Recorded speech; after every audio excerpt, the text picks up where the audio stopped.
Hello, I'm Jenny Fern and welcome to my library. I am a chaotic neutral mechanical engineer who's really into permaculture and wants to talk about books. So let's talk about books. So today's video requires some explanation. I have a lot of things going on in my brain at any given time. I read this book, The Last Lecture by Randy Pausch, and it was largely about the importance of following or pursuing your childhood dreams and in some way accomplishing your childhood dreams. So I made a list of things that I was interested in childhood compared to things that I'm interested in achieving now. One of the things that I was really interested in as a child was naming colors. I feel like I need to explain. I used to go through catalogs for hours and I would write down all of the names for all of the colors that were given for an article of clothing, and then I would alphabetize the colors. I was collecting the names of colors.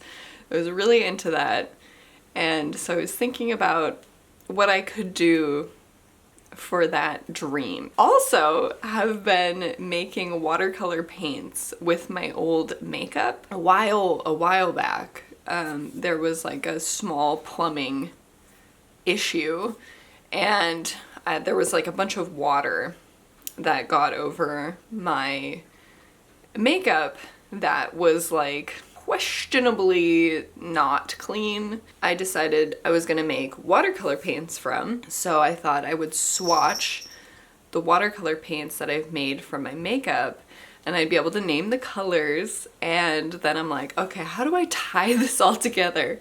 I do want to make a zine out of these watercolor colors and do something creative with the colors themselves. I also really like making videos about books, so I thought I would use the colors as prompts to discuss different books. So that's what we're doing here. I have some colors. I have tried to pair them with the books in some visible way. I was doing it by the name that I'd chosen, and then that was getting too messy, so I decided to just do it by the color itself. So the first color I have, I'm calling Lavender Asphalt. I think this one's actually my favorite, although I think that the kind of textured appearance that's coming would be probably a flaw for a paint rather than something that you want, but I really like it. So for Lavender Asphalt, I have the book, The Time Machine. So let me go get it. So here we have kind of a color match. It's a little off, but it's the closest that I could get. I found that a lot of books are either more of a wine color or a bluier bright purple. The Time Machine. I love this book. I've reread it, so I've read it twice probably.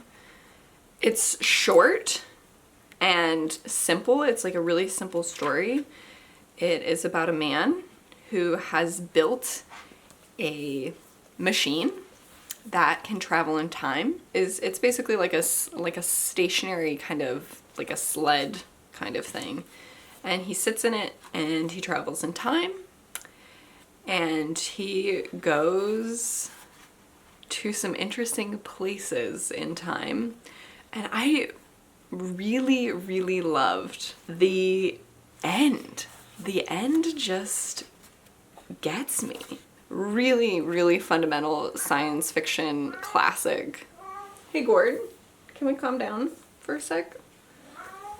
No? So the next color that I have is this. It's gonna be really hard to see, but it's a shimmery gray with just a hint of pink when you shift it into the light. So this color I've named City Fog, and I feel like it pairs with blindness quite well, especially this kind of silvery font here. The white fog. I feel like it also matches quite well with the theme of this book. This book is by Jose Saramago, and it is a piece about an affliction of blindness, this like white blindness that affects everybody kind of like a plague, except there is one character that we follow in here who can still see. So it's this interesting kind of apocalypse, like almost like a zombie apocalypse kind of story, but about people losing their sight and like what that does to the world.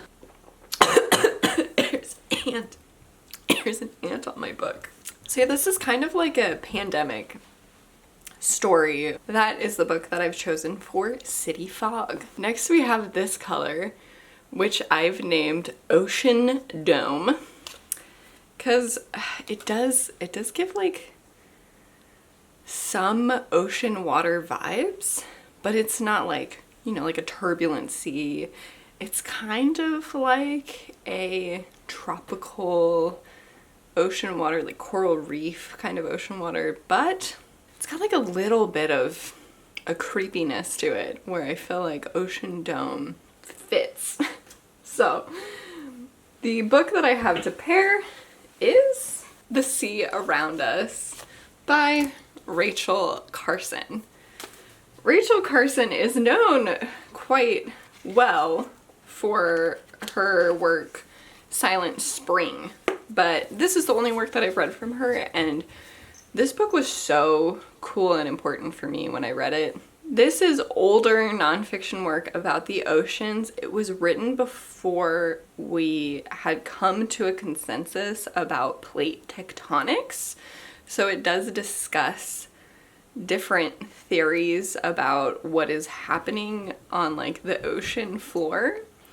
And it was so interesting being able to read like historical nonfiction and understand how deeply we did not understand the oceans at that time, having read The Eternal Darkness afterwards. And it was just so cool. There's sections about the ocean currents, which are very important and very interesting, and they impact the world in really, really important ways. And we don't really think about them. At least I didn't before I read The Sea Around Us. The next color I have is Satin Slippers. In the pan, it looks red, but it's a very pink red. So it ends up on white paper, this really shiny, like slightly shimmery pink. It's just satin slippers to me. So I picked Toto-chan, The Little Girl at the Window by Tetsuko Kuroyanagi. And this is actually a dust jacket, so I can reveal the full pink cover on the inside. I love how this book looks without the dust jacket. It's so beautiful. This is a true story written by a known public figure in Japan. I think she was on like the news. Like she was kind of like, I think she was like a morning talk news kind of person, at least from what I understood. She went to a school in Tokyo that was for children who needed like extra support, didn't really fit in other schooling systems, or had struggles in other schools. They went to this school together. So there were people who had various disabilities, or for one reason or the other had certain struggles with learning. And she loved this school. It also spans the years of World War II, and the impact of that war on her schooling years and on her school is also discussed. So it is one of the most unique books I've ever read, to be honest. I don't know if I haven't ever heard anybody talk about this book. So this is Toto-chan. now we have the color Evening Sky, which is a blue, and it's a little bit shimmery as well. To me, the color, when the sun has set and you're looking off to the east and you see this, and it's like a clear day, and you see this really perfect blue color. That's what this reminds me of, which is why it's called Evening Sky. And for this, I've selected From the Earth to the Moon by Jules Verne. Because of this, it's just like that shimmery blue. They don't match exactly, but it's kind of close. So this is my relatively newly acquired copy of From the Earth to the Moon. I really, really love this cover. From the Earth to the Moon is another example of early science fiction work. It is about, I think it's the Baltimore Gun Club is building basically a giant cannon with a like capsule kind of cannonball where people can travel to space. So their whole objective is to launch this cannonball with people and like research equipment and stuff into space to land on the moon. And I loved it. I loved it. There's like a whole section at the beginning that is like how they're gonna fund it and like which nations gave what amount of money. And there are also some like really tragic parts of this book. They have a dog companion. That's all I'm gonna say. I've gotta say, I had the hardest time with the tan peach kind of colors with picking out books. Even though I feel like I have a lot of like off-white colored books, it was really hard to find matches for these. I love this paint. It's super, super shimmery. Yeah, I think this had like a really shimmery eyeshadow in it, like a nude eyeshadow. I called this beach sand. Just, I feel like this, if you saw this at the beach, you would be like, oh yeah, this is a good beach. So this is beach sand, not the most inventive name. I feel like this is actually one of the better color matches that I have. So I'm pretty sure A Wind in the Door is the second book to A Wrinkle in Time. As you can see here, there is a cherubim. So, okay, there's dragons in the vegetable garden. I read the Wrinkle in Time series a while ago and I liked A Wrinkle in Time, and then I feel like the books got progressively worse and worse and worse, and I have not committed them to memory. But this is the book that I have, A Wind in the Door, for beach sand. The next color I have is lemon juice. I feel like this really looks like if you just spill some lemon juice. I know there's that whole trick of like using lemon juice to like write a secret code. You know what I mean? You like heat it up with a flashlight or whatever, or like a flame. And for lemon juice, I have Monument by Lloyd Biggle Jr. I feel like it matches pretty well. So Monument is a science fiction story where this planet is being colonized or has been colonized, and there is this like corrupt company that is doing bad things.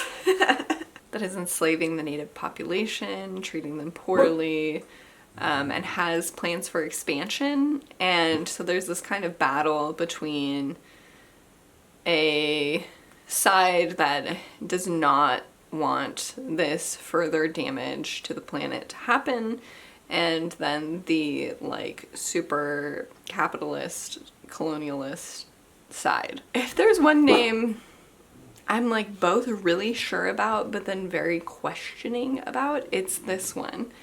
It's a very pale, really lovely green. It's just springtime encapsulated. That's called Garlicscape. When I saw it, I just thought like this is associated with garlic. And it doesn't exactly look like the color of garlic like greens, but I just feel like Garlicscape is this color. And for Garlicscape, I have Green Glass House by Kate Milford. This is a wonderful middle grade novel. It is set in a really interesting, like, old hotel.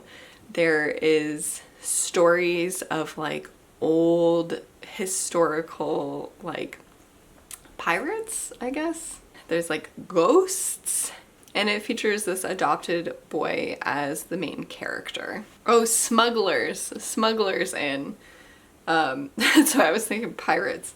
So anyway, it's kind of mysterious and full of wonder and a little bit dangerous. I don't know, it's very fun. The next color I have is another pink. It's called the Rose Petal. And what really differentiates this pink from the others, I guess a little bit more orange in it. So it pushes into like a very, very slightly dirtier pink. And it also has this really, really, really beautiful shimmer to it, and it's not as glossy. So for Rose Petal, I have And Then I Woke Up by Malcolm Devlin. This is a really inventive short novel that is basically a zombie apocalypse story, but with an entirely different situation. The people who are afflicted are those who are like affected by this narrative that there is a zombie apocalypse. And these are people who are like killing their loved ones and their friends, their family, because they think that they are zombies. They think that a zombie apocalypse is happening, but really the people who are sick are the people who have been infected with this narrative that there is a zombie apocalypse. So it's a very inventive way of telling a zombie apocalypse story. And I quite liked it. So this color, man, this is one of my favorites. It's this really stunning gray. It's super shimmery. It's got like almost a little blue tint to the shimmers as well. I've called this Siren Slate because to me, it has that oceanic, like troubled waters vibe to it. It seems like it's a stormy night on the ocean and you're going to get lured to your death. That's what this color seems like.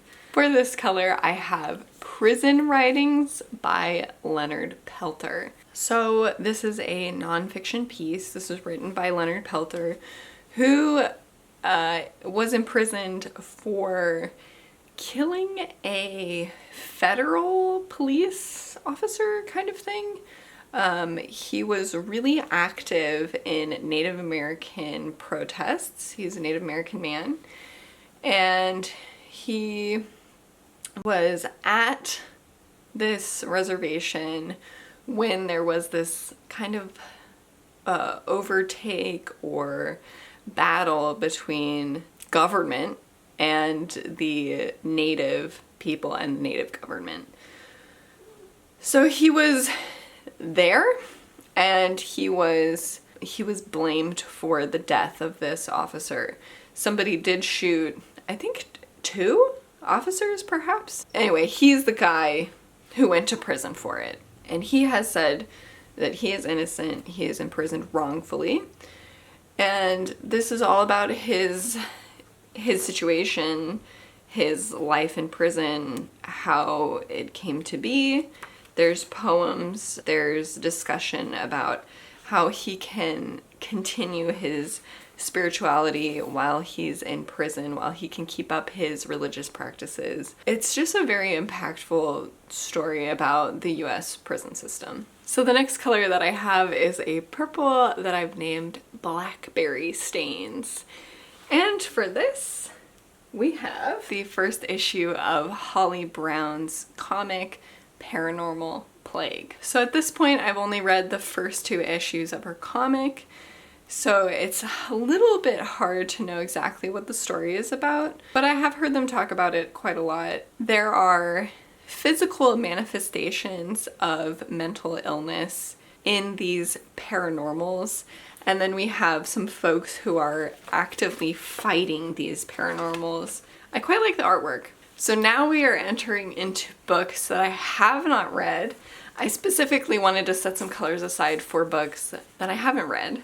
So we have 4 in that category. So I'm not gonna be able to say a ton about what the book's about. So this is a really light purple, and it feels like a little gritty, like a little bit dirty to me. And this I've named Incense Smoke. I don't think Incense Smoke is this purple color. I just kind of thought it was the vibe. So for this color, I have picked Between Shades of Grey by Ruta Sepetys. And this font is really what's doing it. Yeah, so it looks like she is hauled away by the Soviet secret police from her home in Lithuania en route to Siberia. I've heard it's really, really good, but I just haven't gotten to it yet. The next color is this. It is a peachy, almost pink tan color. And so I've named this Sunkiss because I feel like this is the little tinge of color that pale people get when they are stricken by the sun for the first time. So, Sunkiss. This is a stretch. I'm being perfectly honest, this is a stretch. But I have A Portrait of the Artist as a Young Man by James Joyce. I've never read any James Joyce, but evidently this is a semi-autobiographical piece about his life to some extent. That's really all I know about it. So the next color I have is this really lovely blue. It's got like kind of a chunky glitter. It gives kind of the effect of rain. So this is called Stormcloud. It's like a little bit of a darker, muddier blue. Just a hair muddy. The book I've selected for this is No Signposts in the Sea by Vita Sackville-West. I haven't read anything by Vita Sackville-West, and I obviously haven't read this book either. It is about a man on a ship. He learns that he only has a short time to live. And the very last color that I have is one that I found really challenging because I was like, is this like desert sand? Like what makes this different from beach sand? This one has larger flakes of glitter in it as well. And it's this really light orange color. It's a really light pigment.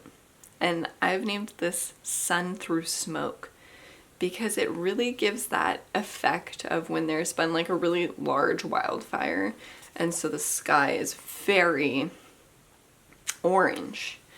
When that orange light hits everything around it, it gives this kind of vibe. Again, I'm really unconfident in this pairing, but I have Barabbas by Par Lagerkvist. I've never read this, so again, I don't really know that much about it, but it does feature a character from the Bible who was, I believe, freed while Jesus was not.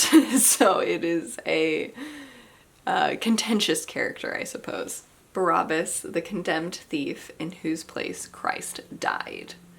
Here, at its most intense, is the drama of the outsider, the perpetual stranger driven by a struggling conscience beyond the powers of his endurance. I don't know, it just sounds really compelling. So, those are all of the colors and all of the books. I hope you enjoyed this video. Hopefully it wasn't too weird of a concept. If you liked this, consider sharing it with a friend who you think would also like it. Also consider liking and subscribing, and I will see you again soon.